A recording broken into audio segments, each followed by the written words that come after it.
ذکر جسے ہم ذکر کہتے ہیں وہ ذرائع ذکر ہیں، ذکر کے ذرائع۔ اصل ذکر کیا ہے؟ استحضار اللہ فی القلب، دل میں اللہ موجود رہے، یہ ہے ذکر۔ ذریعہ ذکر کیا ہے؟ سب سے بڑا ذریعہ الذکر قرآن ہے، قرآن کی تلاوت، قرآن کی تلاوت، قرآن کی تلاوت، قرآن کی تلاوت۔ آسیہ گرداں ہوا لب قرآن سرا، علامہ اقبال نے حضرت فاطمہ رضی اللہ تعالیٰ عنہ کا نقشہ کھینچا ہے کہ وہ چکی پیس رہی ہوتی تھی اور قرآن پڑھ رہی ہوتی تھی۔ آسیہ گرداں، آسیہ چکی، چکی کو چکر دے رہی ہیں اور ساتھ ہی قرآن پڑھ رہی ہیں۔ میں نے خود دیکھا اپنے بچپن میں، ہماری اپنے خاندان کی خواتین چکی بھی پیستی تھی اور قرآن مجید پڑھتی تھی، اور گود میں بچہ بھی ہے جو دودھ بھی پی رہا ہے ساتھ کے ساتھ، سارے کام ہوتے تھے۔ تو الذکر قرآن ہے۔ اور نمبر 2 یہ مضمون پھر آئے گا جو ہمارا اگلا حصہ ہے اس منتخب نصاب کا 5واں حصہ، اس کا پہلا درس سورہ عنکبوت ہے، اس میں آئے گا یہ۔ دوسرا ذکر کا طریقہ کیا ہے؟ نماز۔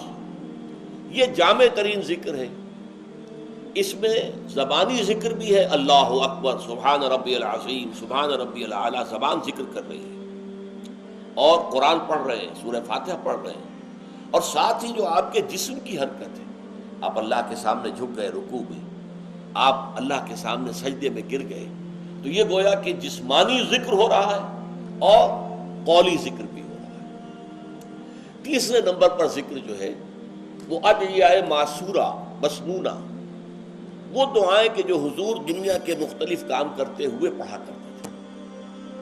صبح اٹھے ہیں تو دعا ہے، بیت الخلاء میں جا رہے ہیں تو دعا ہے، باہر نکلے ہیں تو دعا ہے، وضو کے لیے بیٹھے ہیں تو دعا ہے، ہر وضو کو دھوتے ہوئے دعا ہے، پھر یہ کہ گھر سے نکلے ہیں مسجد کے لیے تو دعا ہے، مسجد میں داخلہ ہے تو دعا ہے، کوئی کام ہے ہی نہیں، آئینہ دیکھا ہے تو دعا ہے، کپڑے بدلے ہیں تو دعا ہے، یہاں تک کہ بیوی سے ہم بستری کرنے لگے ہیں تو دعا ہے۔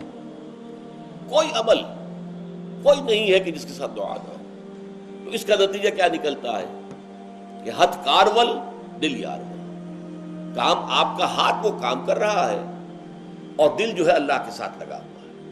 اور مسنون دعاؤں کا فائدہ کیا ہوا کہ 2 رشتے قائم ہو گئے بیک وقت۔ ایک رشتہ اللہ کے ساتھ، آپ دعا تو اللہ سے کر رہے ہیں نا، ایک رشتہ حضور کے ساتھ کہ دعا مسنون ہے، آپ وہ الفاظ پڑھ رہے ہیں، اپنی زبان سے ادا کر رہے ہیں جو نبی اکرم صلی اللہ علیہ وسلم کرتے تھے۔ یہ جو دوام ذکر ہے یہ ہے در حقیقت نفاق کو دور رکھنے کا ذریعہ۔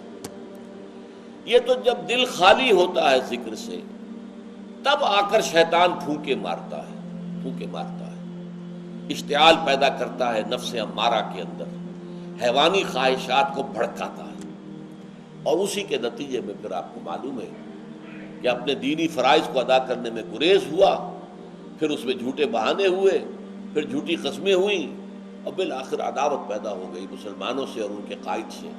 یہ طریقہ ہے رفتہ رفتہ اس نفاق کے بڑھنے کا۔ اصل بات کیا ہے؟ دل خالی ہے، خانہ خالی نہ دیو رامی گیرت، کہ جو خانہ خالی ہوتا ہے، گھر خالی ہو، اس میں جن آ کر آباد ہو جاتے ہیں۔ اسی طریقے سے یہ جو خانہ خالی ہو جائے گا، اللہ کی یاد سے غافل ہوگا دل، اس کے اندر جو ہے شیطان اپنا ڈیرا لگائے گا۔